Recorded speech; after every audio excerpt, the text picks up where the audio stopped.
Hello viewers, আসসালামু আলাইকুম। Welcome to my YouTube channel.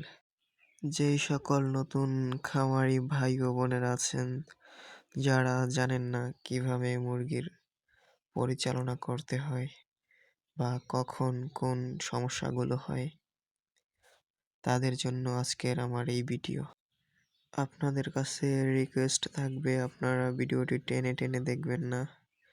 টেনে দেখলে অনেক গুরুত্বপূর্ণ জিনিস মিস করবেন। তো না টেনে ভিডিওটি দেখতে থাকেন।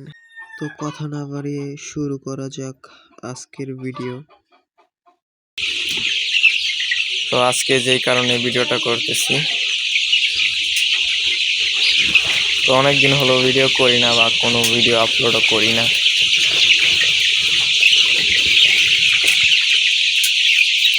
আমরা চলে আসলাম আমাদের আরো একটি খামারে, যেখানে সিনিয়র বড় দুই ভাই দেখাশোনা করে। কিছুদিন আগে আর একটা ভিডিও দিছিলাম যে এই বাচ্চাগুলোর লিভার ইনফেকশন নিয়ে। তো আলহামদুলিল্লাহ, লিভারের যে সমস্যাগুলো ছিল ওগুলো কাটিয়ে আমাদের মুরগিগুলো সুস্থ হয়ে গেছে আলহামদুলিল্লাহ। আজকে আমাদের মুরগির বয়স 20 দিন। ইতিমধ্যেই মুরগির রক্ত আমসা, যেটাকে বলা হয় আমসা রোগ, এই রোগটা কিন্তু প্রতি বেইসে মুরগিগুলোর হয়ে থাকে। তো এই রোগ হলে যে ওষুধগুলো খাওয়াবেন, এই রোগ বা রক্ত আমসা দেখা গেলে দ্রুত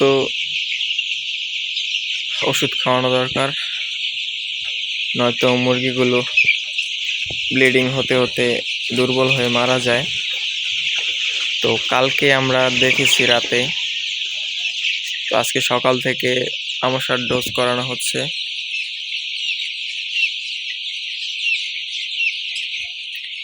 যেহেতু আমরা লিটারে মুরগি পাললি, তো রক্ত আমসা দেখানো যাচ্ছে না।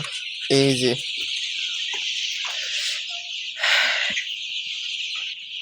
এইখানে লক্ষ্য করলে দেখবেন যে এক ফোঁটা রক্ত আমসা দেখা যাচ্ছে।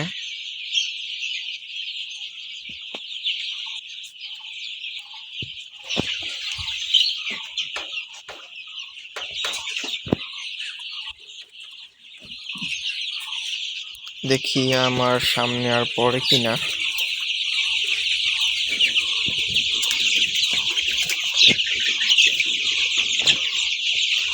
তো রক্ত আমসা হওয়ার কারণ বা কি জন্য হয়,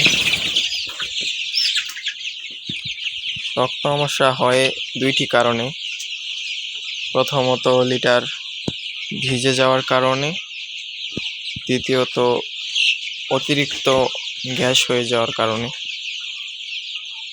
তো রক্ত আমসা হলে যে ওষুধগুলো খাওয়াতে পারেন, কট্টের টিভি খাওয়াতে পারেন, নাভাকক্স খাওয়াতে পারেন, জুরিল খাওয়াতে পারেন। এই 3টি ওষুধের যে কোনো একটি আপনি খাওয়াতে পারেন। আপনার হাতের কাছে যেই ডিলারদের দোকানগুলো থাকে, ওইখান থেকে ওষুধ কিনে খাওয়াতে পারেন। তো ভিডিওটি ভালো লাগলে চ্যানেলটিকে সাবস্ক্রাইব করবেন, পাশে থাকা বেল আইকনটি প্রেস করে দিবেন, যাতে পরবর্তী ভিডিওগুলো পৌঁছে যায় আপনার কাছে। দেখা হবে আরও একটি নতুন ভিডিও নিয়ে। সবাই ভালো থাকবেন, সুস্থ থাকবেন। আল্লাহ হাফেজ।